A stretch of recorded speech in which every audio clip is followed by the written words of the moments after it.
You're about to listen to the Complete Developer Podcast, the podcast by coders and for coders about all aspects of life as a developer. I'm Will, the curmudgeonly experienced developer. And I'm Beej, the optimistic newbie developer.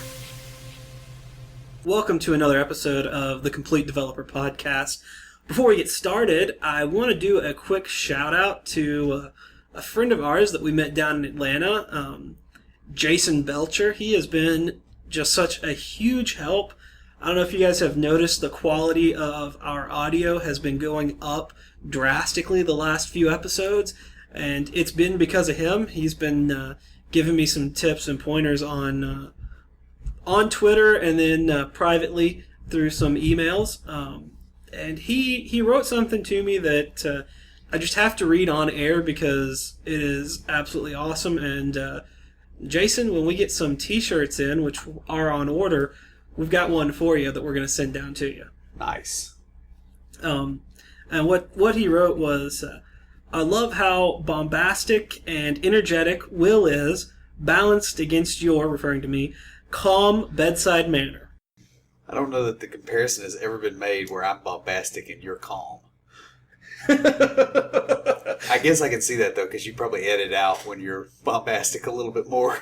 I do, and you, when it comes to coding, though, you are very outgoing and you are very strongly opinionated, whereas I'm still learning, so I kind of have a more calm manner, I guess. Yeah, fair enough. Yeah. But anyways, again, Jason, thanks for all your help, and like I said, we're going to be sending you a t-shirt as soon as those come in. So, Will, what have you been fighting with this week? I am fighting with a JavaScript widget, and it's nothing really bad, except it's just the way that it's resizing a Google map, and it is irritating the daylights out of me. I think I might have mentioned this on an earlier podcast, but we got it working, and then we extended the widget and did more stuff with it, and now it's not working again, and there's something with the sizing that's off. You were working on that when I came in today. Yes, and it's extremely frustrating because what looks like it should work is not working, and I'm not able to find in the Chrome debugger where things are going wrong. And I've been stepping through, some of it is because of JavaScript code that's like catching the window resize and changing the size of controls based on it, because it's sort of supposed to be partially responsive. Like when they shrink the screen past certain points, some elements just drop off. And as a result of that, I'm having a lot of issues. Let's just put it that way.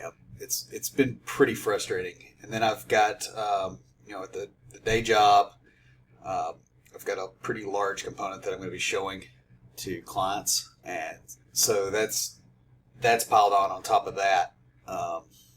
So I'm kind of doing both things at once. My side project is also collecting revenue now, which I'm pretty excited about, or at least last I heard it was supposed to be released today. I haven't actually talked to the other guy yet to make sure that it actually went live. But that's pretty nice, though, what you've been working on. I know you've been working on this longer than we've had the podcast out. Yeah, I've been working on it for a little over a year. Yeah, and that's pretty awesome that it's starting to pay off. Mm-hmm. So it's good. What about you? Well, this week I haven't been doing that much. I've kind of been focused on just the work that you and I have been doing, learning more on the in Hibernate and practicing up on my C#. I've been doing a few interviews. Got a really interesting offer to go up to New York for a coding school up there, and it'll be paid for, and then I'll have a job coming out of it, but it's not a guarantee that I'll end up back here in Nashville. And it's Will and I have been talking about it, and if I do decide to do this, it's going to kind of cause some fun little problems for us for the podcast. Yeah, I mean, we'll be doing it remote or something. I mean, we know of other podcasts that are doing this successfully. We've got some ideas lined up for episodes while I'm doing this, should it come about, that'll be good for new developers who may be interested in something like this, but also for the coders out there that have more experience and that may have gone a more traditional route to kind of understand where the new guys that are coming out of boot camps and programs like this. Yeah, because there were no boot camps, I don't think.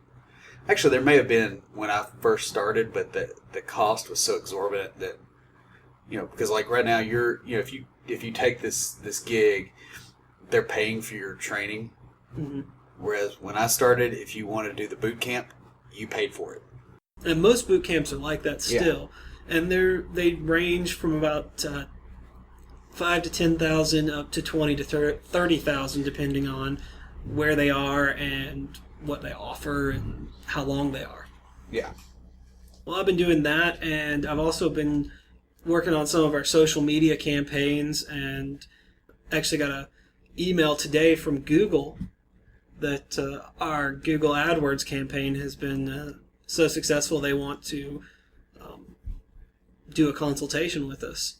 So I've got that going on, and then this morning I got a very interesting phone call from one of my professors from med school. She had seen where I wasn't in school anymore on LinkedIn and called me up just to see how I was doing and what was going on. It was actually really sweet, and we had a good little conversation. It was a pleasant surprise this morning on my drive in. Cool. So I guess it's about that time, right? It sure is. So let's roll that music, right? Exactly.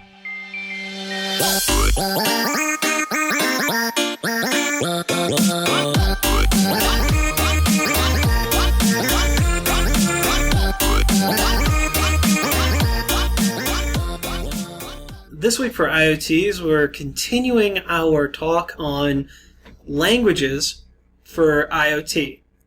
And the last language we covered was C, so we're going to go to C++. The philosophy of both the C and C++ language is trust the programmer. Because it's his foot. He can blow it off if he wants to. This is basically the idea of knowing what you shouldn't do is just as important as knowing what you should do. C++ came about as a result of the object-oriented paradigm, and it's basically an object-oriented preprocessor for C, starting in 1979, which isn't too long after C came out. Some of the features of C++ as a language is that it is a compiled language, and C++ compiles directly to a machine's native code, allowing it to be one of the fastest languages in the world if it's optimized. It is a strongly typed, unsafe language. C++ is a language that expects the programmer to know what he or she is doing, but allows for incredible amounts of control as a result. As of the latest C++ standard, C++ supports both manifest and inferred typing, allowing flexibility and a means of avoiding verbosity where desired. It also supports both static and dynamic type checking. It offers remarkable support for procedural, generic, and object-oriented programming paradigms, with many other paradigms being possible as well. Like functional. I was going to say, I've heard a lot about functional lately. I was going to ask you, I don't know that it's as straight up functional as something like Erlang, because the language itself is not protecting you. Well, it wasn't designed to be a functional language. Right. It was designed to be object-oriented. And it's more like the way C# is on that, okay, you can write functional code in there to a degree. Yeah. But there's some things that the compiler is not going to protect you from if you do them. But again, that also goes down to their design philosophy. C++, it's your foot. Exactly. That's some other aspects. It is portable. It is one of the most frequently used languages in the world. It has a wide range of compilers that run on many different platforms.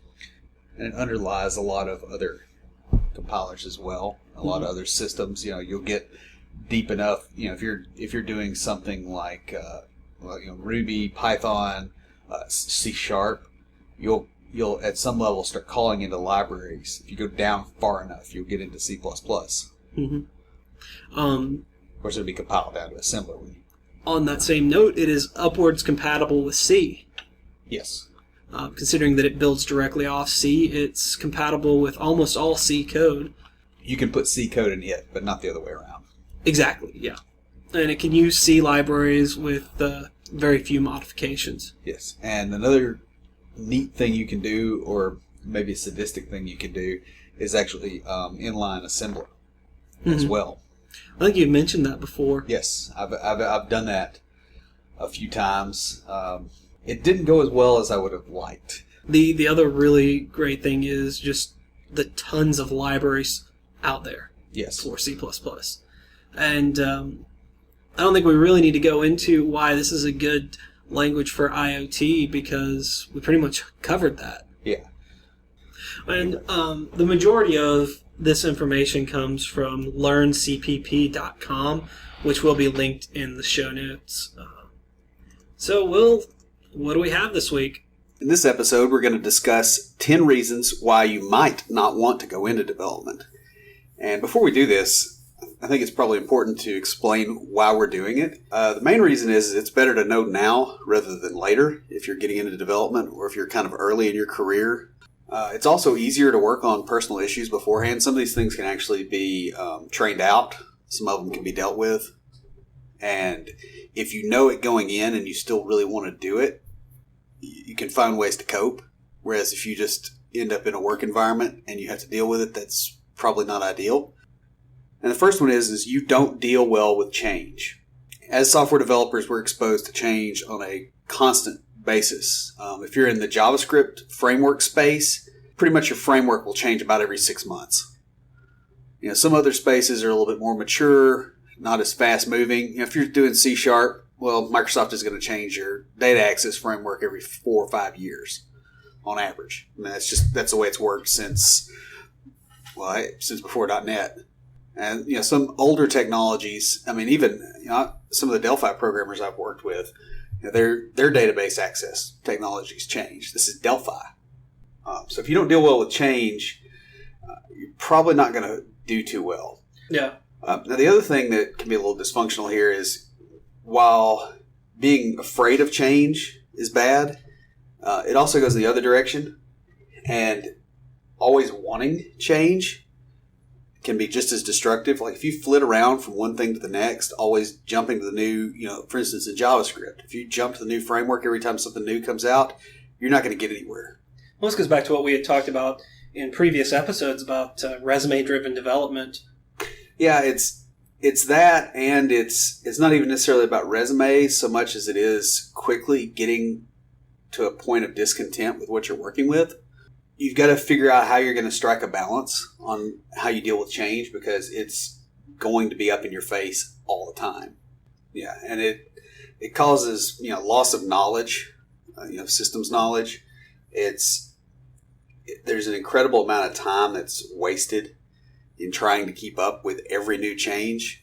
So I would advise on this is to figure out where your balance point is, and it'll be a little different depending on what environment you're programming in. Like if you're doing mainframe stuff on government computers, it's pretty safe to assume you're just not going to change very much.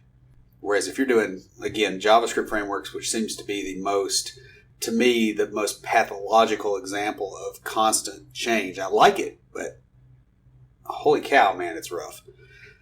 You have to find the balance within your environment where you're changing enough to be able to survive and to still be relevant, 6 months, a year, 5 years out, but not changing so frequently that you're not relevant now. The next thing that we have is you don't fancy Will's word. You don't like sitting quietly and typing most of the day. Development can be very isolating. Take it from an extrovert who is also outgoing. And it can be a surprising strain on the mind and the body, and we've talked about that a little bit. Yeah.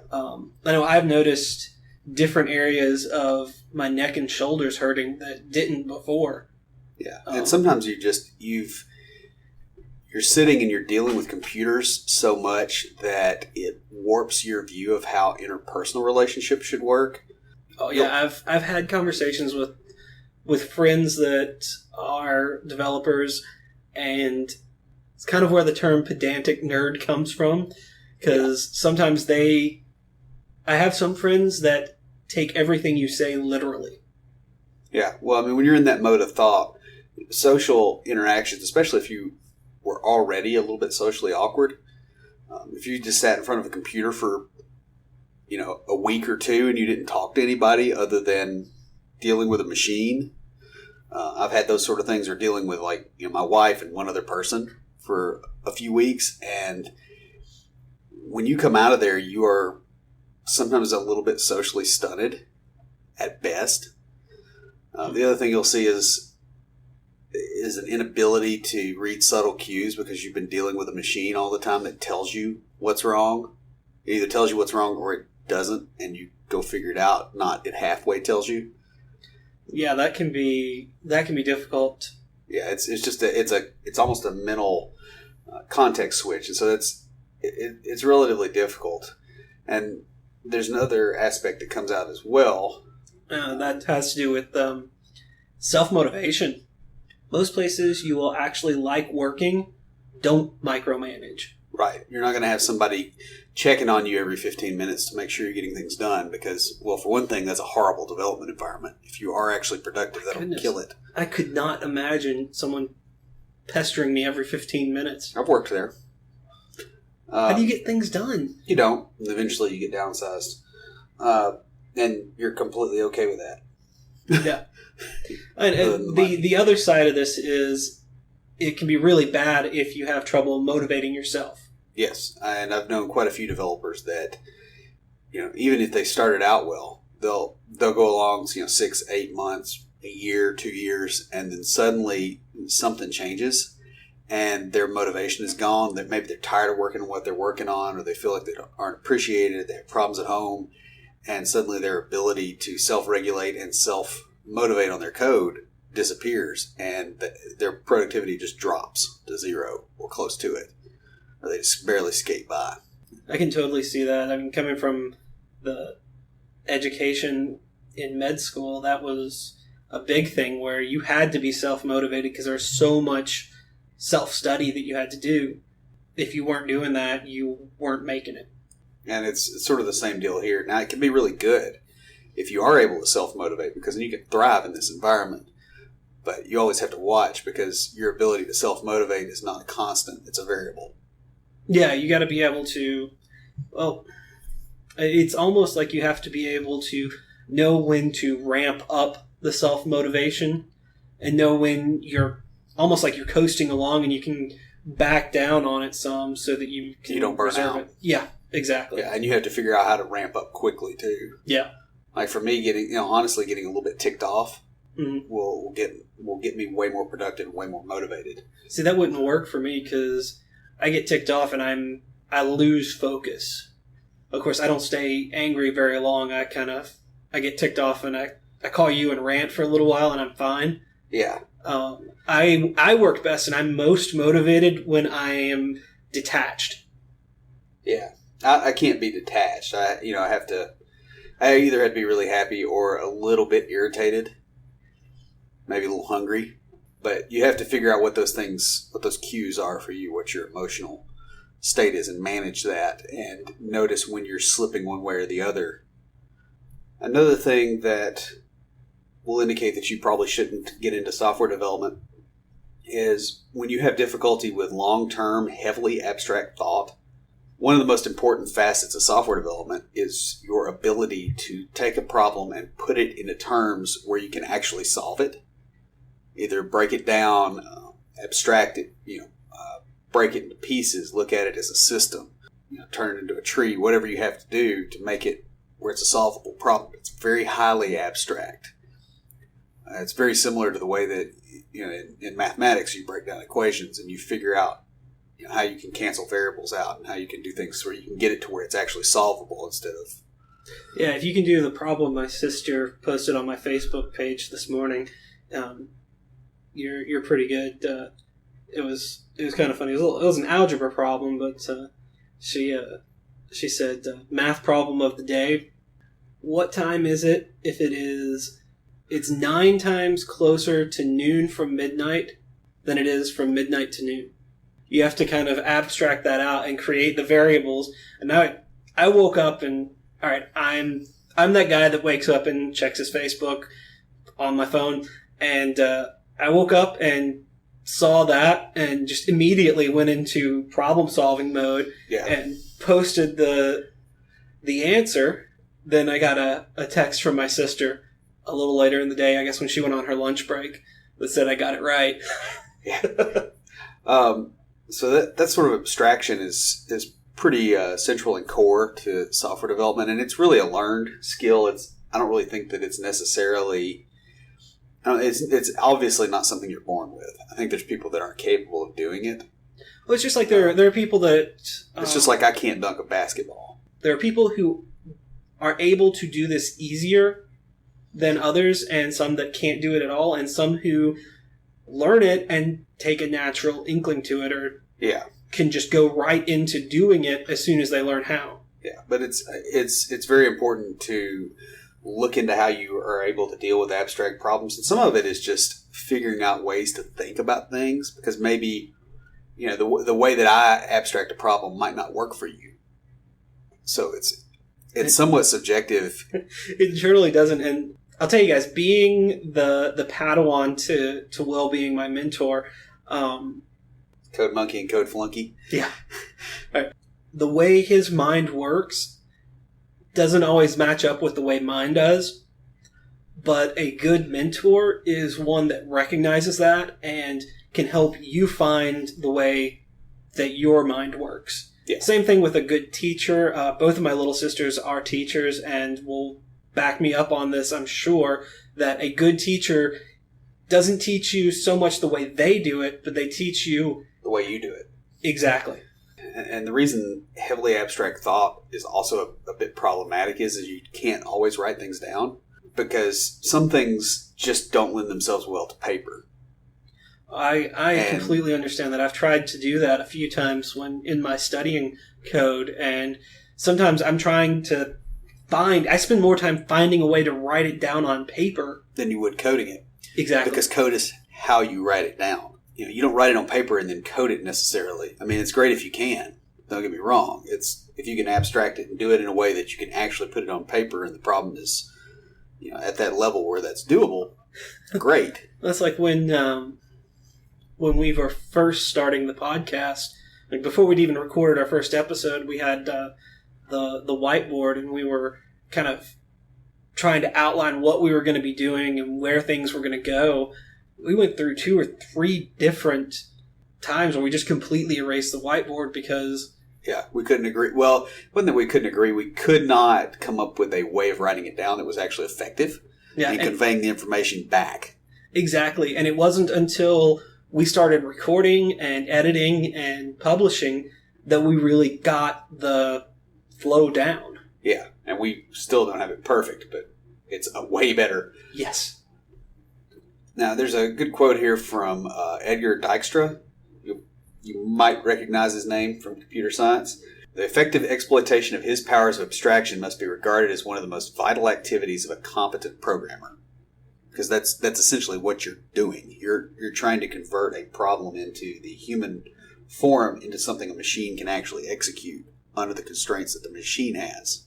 That's just an important thing to remember. And if you're having difficulty with thinking in the abstract over a long term, especially when things get difficult, that may be a sign that you don't need to become a programmer. It's also very much a sign that you probably just need to practice.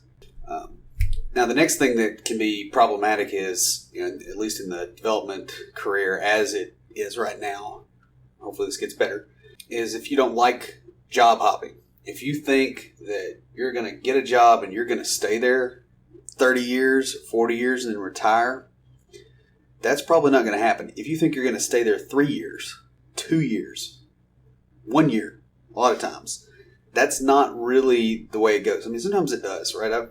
My longest tenure was 3 years at one job. This is in contrast to a lot of other careers. I know I worked in hospitals. My mom is a nurse, and she's been at the same hospital. It's changed ownerships and names a few times, but it's been the same hospital the whole time because you get your benefits and everything through that. You don't want to leave. And that's a difference in, basically, that is a difference in our roles as developers and how we work in the workforce as opposed to most of the rest of the people in the workforce and their mindset. Yeah, well, I mean, like the best way to get a raise as a software developer is to go to a different company. Mm-hmm. Because you almost always get a raise. There's been, I think one time maybe maybe once or twice that I've actually taken a pay cut moving to a different job. When I have, it's been a situation where like I was working at, Death March Inc. and I got, I switched over to, Relaxed Cool Company. And it's like, oh, it cost, it was $1,000 a year pay cut or something. So that's worth it, though, just for the mental. Yeah. And, it's been that sort of thing where I've, taken a contract position, done contract work, but I was allowed to work from home 100% of the time or, some X percent. Well, that's and really, but basically the main way that most developers get a pay raise is they move to a different job. I don't know. Would it be better in the long run for them to keep the same programmers for, at least 3 or 4 years? I understand the idea of getting fresh blood in and fresh ideas, but to keep the same people around just so they don't have to go through that retraining process. Oh, it absolutely every year. would. Economically, it would be way better. But what you'll typically find is that companies don't hand out raises, especially if there's like a slight economic downturn or a big one like we've had since 2008.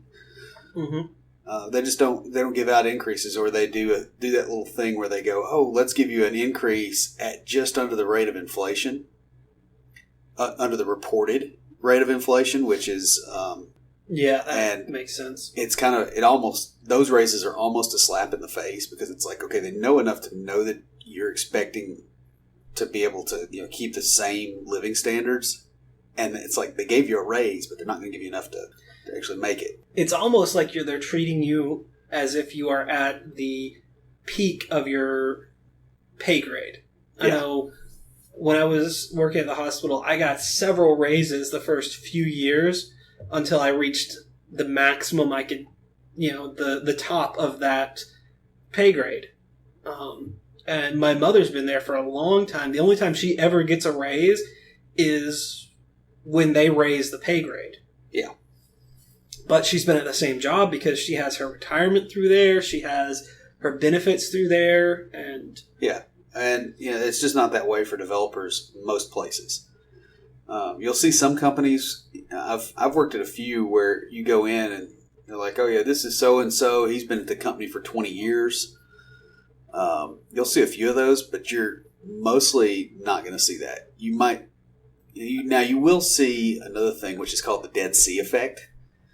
And that's where you have a company that has, they've got 2 or 3 developers that have been there a long time, and those developers are not really there a long time because they're valued by the company. They're there because, they get stuff done and they're not good enough to go anywhere else. I was about to say, I have heard that if you go to a company and they have developers that have been there for 10 to 15, 20 years, that the reason they are still there is either they have investments in the company or they cannot get a job anywhere else. Yeah, or they don't want to. I mean, there's also the guys that, the pay rate they came in at, and they've gotten some raises and all that, but they live so far below their means because they work all day and they go home and they watch TV. Not a bad life. And that's all they do. And they're not gonna buy a bigger house. They're not going to be raising a family. They're just kind of there. You'll see a lot of those guys too. But the Dead Sea effect is very real. But another thing that happens with job hopping is that you get exposed to different ways of doing things, and that's honestly one of the primary ways a lot of developers learn and broaden their experience and their skill set is jumping around. Well, I think going back to one of our earlier points that this is a good thing, but like we were talking about with the newest thing out, doing it too often could be bad. Another thing that'll really hurt you is if you're not a team player. There's kind of a public perception of software developers that we're not very good with people and very good at functioning around other people. And if you really can't work with a team, you're probably not cut out for this. You need to find something else to do.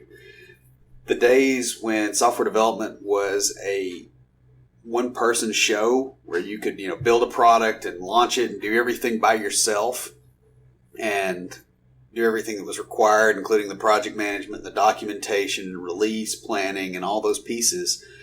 Those days are pretty much gone for any piece of software that's commercial.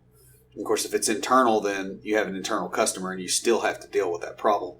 Another thing that's important in this is that other than whatever runtime or compiler or execution environment that you're using, the main audience of your code is other developers. And if you're not comfortable working in a team in a situation where problems you create are problems for other people, it's probably not a good idea to go into software development, because that's about 99.9% of what you'll find out there. You're not going to go to a lot of companies where you're the only developer on the team or you're the only person on the team and they just say, hey, fix this, and they turn you loose on it. This seems to go in contrast with what we said earlier about being able to sit quietly and type most of the day and being okay with isolation. Yeah, well, you get a little bit of both. This is one thing that really attracts me to coding is I am very outgoing, and so I love that interaction, but I get so much more done on my own than I do working in a group. So teamwork is really a big deal, and one of the things that comes into this that a lot of people don't think about, that they probably should, is you're going to be around a bunch of people that have very limited social skills. And a lot of them really got into programming so they can avoid people. There's a sizable percentage of those folks left. There's a sizable percentage coming in. And if you don't do well with geeks and people that are kind of awkward, that this may be a problem. And if you're not comfortable dealing with people that are socially awkward and you can't effectively deal with them and you can't effectively get them to tell you things that you need to know or work with them or read their social cues, which kind of tend to be a little bit off. It's really a balance here because, like we said earlier, there's a lot of isolation, and you need to be comfortable with the isolation, but you also need to be able to work in a team. Yeah, and you're going to have teams that have got some people in there that are just weird, and there's a surprising number of developers that have got some very odd social tics and very odd ways of thinking and acting. It would probably be considered pathological and be considered a disorder in another time, but now it's actually handy. And so you'll be exposed to those people. It's okay if you can deal with them. If you can't, it's probably not a good place for you. You can't force the environment to conform to you. You have to figure out some way to be okay with them. And a lot of it is once you meet a person, if you think they're a little bit odd, talk to them a little bit more. Because a lot of times they're not as awkward as you think. I was going to say, I have made several friends with people who came off as completely just weird and odd to the vast majority. And once you get to know them, sometimes they can be some of the most interesting, fun people. Yeah. That's probably the best way to put that. And you have to figure out your comfort level with dealing with that. Because, to some degree, you can get away without having to deal with them too much. If you just sit at your desk and do your job. It's a matter of what you're comfortable with doing. Are you like me and you like bringing people out of their shells? Or are you like Will, who was somebody who was like that and worked their way out of it and can deal with those people, but Will, you're not really the type that goes out and brings people out of their shell as much as I am.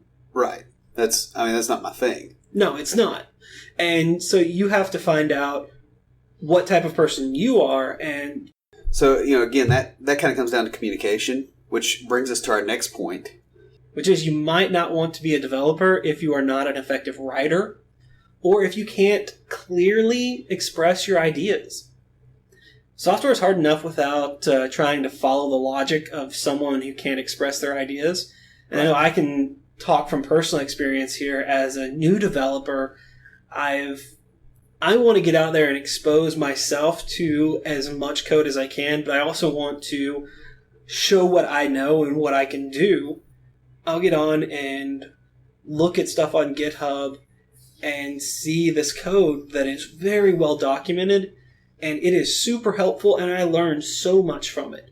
It's not just about how you write code or just about commenting, but when you're discussing things internally and trying to figure out how you're going to approach a problem, or you're documenting how you did approach the problem and how you handled it, effective writing skills are important. If you don't have them, if you don't have the ability to effectively put your ideas out there in a way that can be consumed by other people will be choosing how you build your programs.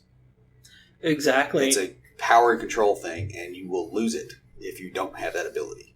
One of the best suggestions I have heard for new programmers who want to get involved in the open source community is to find a project on GitHub that needs documentation. Which is like 90% of them. Exactly. And it's a large majority of them need that. And that's something that as new programmers, as new developers, we can go out and do without having to know the intricate details of the code. Like, as we're learning the code, we can go in and write that documentation, and then that is going to be a boon for you when you're out looking for a job to say, yeah, I helped out. I made commits on these open source projects, and it's the documentation, and companies that are hiring are looking at that going, we need somebody that's good at documentation. Well, the other thing, it's also a kind of guerrilla networking thing. Another thing to bear in mind here is that other people have to maintain your stuff. So if you can't document any piece of code that you've written and actually provide, especially like FAQs or common issues, those kind of things, you can't write that up well. A problem that happens at 3 o'clock in the morning, or when your wife is in labor, or you're in labor, or whatever, or you're on vacation, if you can't document that well, suddenly that problem, if it occurs when you're gone or you're otherwise indisposed, it can become your problem. Yeah, I'm trying to think of myself in labor, and it's just not happening. I mean, it's the beard. It's the beard. Arnold didn't have the beard when he went into labor. Yeah, that's true. Because we know that when you don't have good documentation, it's extremely frustrating. And this brings us to the next point, is if you're not able to channel your frustration well, you really don't need to become a software developer. Like, you need to do this first. You need to figure out how to effectively use any frustration you have to get things done.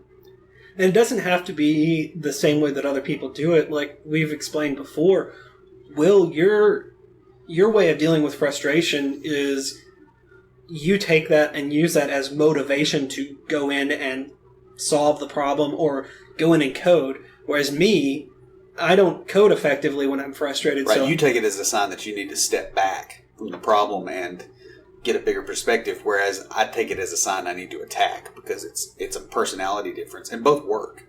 Both work great, and it just depends on what works for you.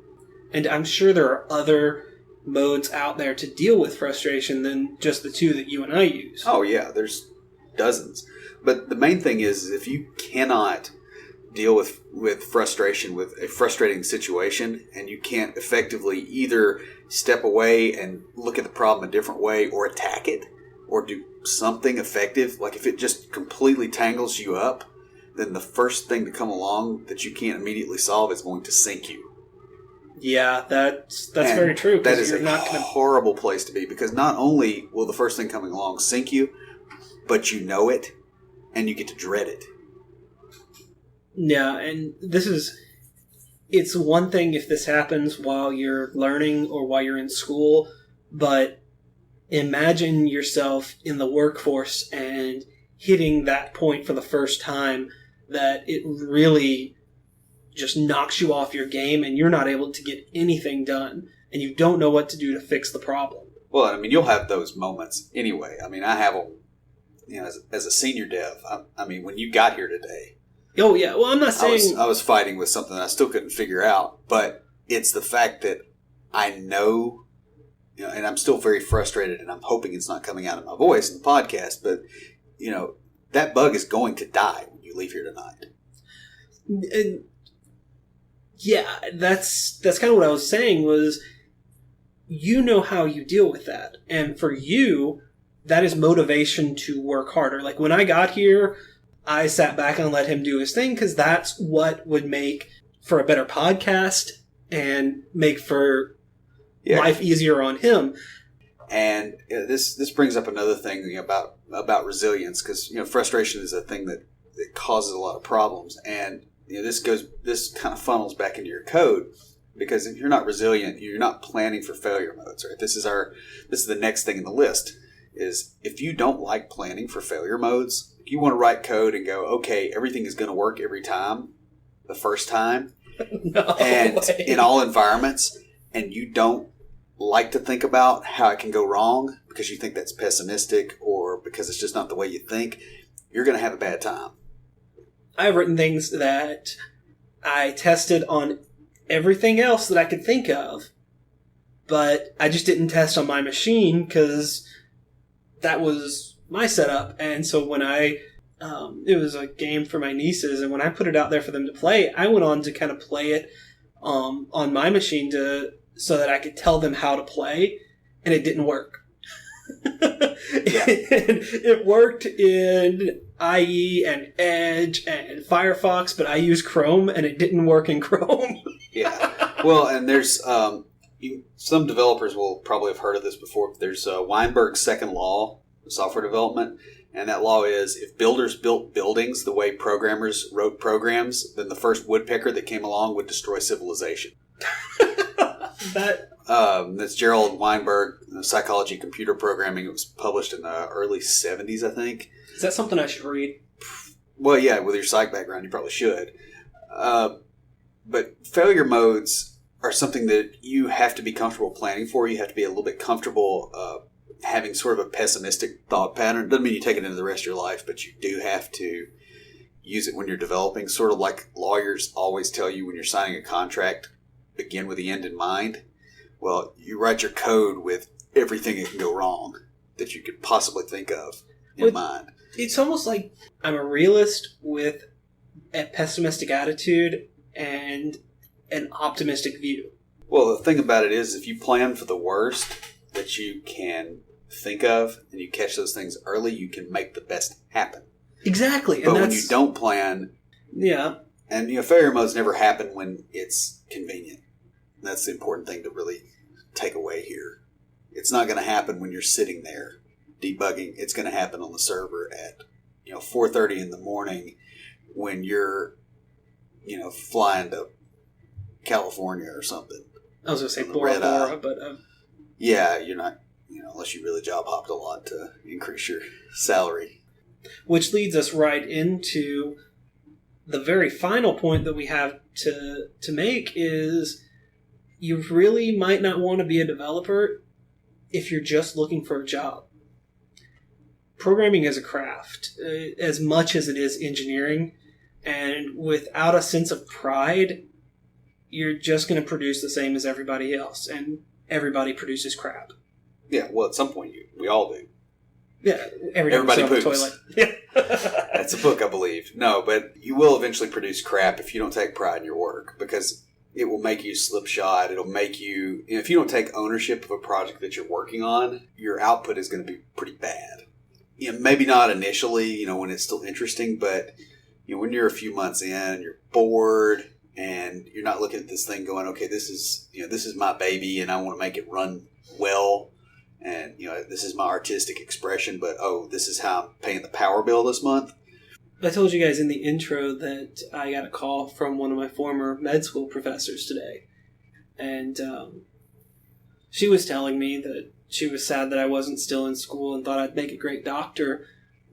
But after explaining to her what I was doing now and learning to code, she said that she was very happy I had found something I was as passionate about as I was about being a doctor. Yeah. Well, and some of that too is you're still fairly new. It's like a relationship. When it's new, it's easy to enjoy it, but when it's been going on for a while, that's when your feelings are more accurate. It's 10 years in, and it's putting the toilet paper roll on backwards, which, by the way, is where it comes out underneath. That's the original patent goes over the top.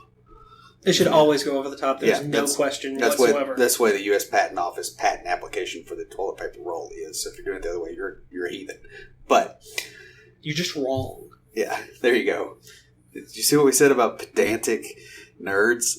That's what this is like. If you want to deal with those kind of people, this is the sort of thing that you'll have these conversations at work. I had this conversation at work like a month ago. Without a sense of wonder and continual attempts to learn, your career will stagnate and die. Now, by die, I don't necessarily mean, you're going to get fired, but you'll be stuck. You're not going to move off of where you are. And there's plenty of developers that are perfectly comfortable with that, by the way. They get to a certain point and, they're kind of okay and they're floating along and they're waiting on retirement. Mm-hmm. And also, this doesn't mean that you're always comfortable. In fact, it really means that you're headed towards discomfort because that's where you're going to see growth. Yeah, and it's really important. It's important not to confuse happiness and comfort. That's a very good point. Because they're not the same thing. They really aren't, and that is, we're really getting into philosophy here, and there is a huge difference between feeling comfortable and being happy. Comfort sometimes can be a trap, and it can make it where you're not happy because it's the same thing all the time. You're not challenged, you're stagnant, and it's, especially for developers that last a while, that's probably the worst place you could possibly be because that's the death of the career, really. That's the death of growth. Well, that's the death of a career, no matter where you are, is when you become stagnant. Right, but when things change for the auto mechanic, a lot of times those things are changing because programmers changed it. That's a very good point. We're the sharp edge of the blade. They're on the cutting edge. We're what cuts. So that's the 10 things that are reasons why you might not want to be a developer. Just remember that most of these are things that you can control and decisions that you make. So they are things that we need to look at as new developers. Is this something I want to deal with? Is this something that I'm comfortable with? And if you listen to this podcast and you're going, I like that. That's something I like about development. To most of the things we've said, you probably should be a developer. Yeah. If you've listened to this and said, oh man, that sounds horrible. There are plenty of other opportunities, even within the tech world. A lot of jobs are not just programming, but they have programming in them. For instance, being a sysadmin, you might be doing DevOps stuff and you're writing scripts in Bash or you're writing scripts with PowerShell or something like that. You're still programming, but you're not building apps. And that's a good point because that may be something that is really interesting to some people who want to do a little programming, who find some programming interesting, but that's not what they want to do all the time. With that said, let's wrap it up and...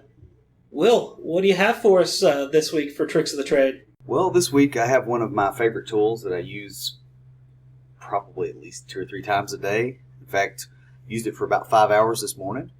We were discussing things, and it's Notepad++. I know a lot of developers already know about this. It's a lightweight text editor, but it's not quite as lightweight as regular Windows Notepad or gedit on Linux. Mm-hmm. And it's not as hardcore as Vim. And this tool will, it's able to read a number of different languages and actually read the syntax and, color code and do all those kind of things. It doesn't give you doesn't give you IntelliSense and all that. Although I did notice this morning it was giving me some IntelliSense when I was typing English, which I thought was kind of interesting. Yeah, I actually used to use Notepad++ for most of my HTML and CSS editing until I got into the Visual Studio Code. Yeah, and I still use it. In fact, a couple of weeks ago, I had to use it to edit C# and compile on the command line. Wow. Because I was working on a machine that had a Trojan, and I was having to clean that up. And when Visual Studio was running with the antivirus, you couldn't type in there and get a response within a minute. But I could open up CS files in Notepad++ and edit them, and then I had a batch file for building on the command line. Yeah. And I would build it, and just to make sure that it built. So I couldn't actually, test my code, but I could code and get some things done, or get some them. old school stuff. That was, when a senior developer, or when a more senior developer to me walks in and looks at what I'm doing, and they just shake their head and they walk out. That's when I know I probably could have gotten away without doing that, but I didn't want to sit there and watch the progress bar. I needed to do something. It's a pretty decent little editor, and it's really lightweight. And there's also a huge set of plugins available. So there's FTP plugins, and there's spell checkers, and there's all these other pieces. So you can almost build your own IDE out of the plugins. Yeah, you can build at least a lightweight development environment that suits what you're trying to do. Mm-hmm. So I know when you were editing PHP code on our site, that was real handy for you. Yeah, back then I was still using Notepad++, and it was very useful. Like I said, I liked it until I started using VS Code, and I think I like VS Code because I like Visual Studio. So you can get this tool at notepad-plus-plus.org.